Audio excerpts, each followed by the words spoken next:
நிறைய பேர் ஒரு கேள்வி கேட்கின்றார்கள்.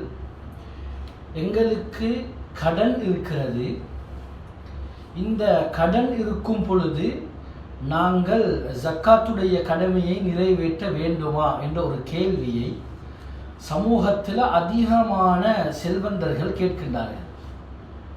உண்மையில் கடன் இருக்கும் பொழுது ஜக்காத்துடைய கடமை இருக்கிறதா என்று கேட்டால், உண்மையில் ஜக்காத்துடைய அந்த தொகை அது எங்களுடைய நிசாபுடைய தொகையாக இருந்து, அதாவது ஜக்காத் கடமையாக கூடிய அந்த தொகையாக இருக்கும் பட்சத்தில் அது ஒரு வருடம் பூர்த்தியாகும் பொழுது அந்த தொகை எங்களிடம் இருந்தால் நிச்சயமாக ஜக்காத் கடமையாகிவிடும். கணக்கு பார்த்து நாம் கட்டாயமாக நிறைவேற்ற வேண்டும்.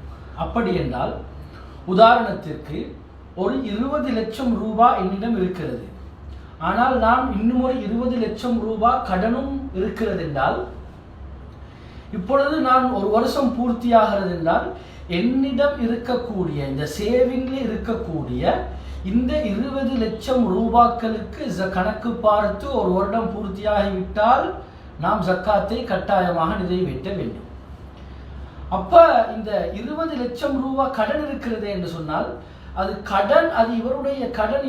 இதை ஒரு வருடம் பூர்த்தியாகுவதற்கு முன்பதாக இந்த தொகையை அவர் கடனாக அப்படியே கொண்டு போய் நிறைவேற்றி விட்டால் 10 மாதத்தில், இப்போ இவருக்கு ஒரு வருடம் பூர்த்தியாகாத நேரத்தில் ஜக்காத் கடமையாக மாட்டாது, கடன் நிறைவேறிவிடும்.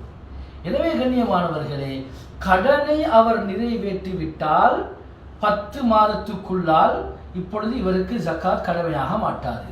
கடனை நிறைவேற்றவும் இல்லை, ஒரு வருடம் பூர்த்தியாக இந்த தொகை இவரிடம் இருக்கிறது என்றால் நிச்சயமாக இவர் கணக்கு பார்த்து ஜக்காத்துடைய கடமையை கட்டாயமாக நிறைவேற்ற வேண்டும். அல்லது இன்னும் ஒரு தோற்றம் இருக்கிறது என்றால், இவர் 25 லட்சம் ரூபாய்கள் கடனாக கொடுக்க வேண்டும்.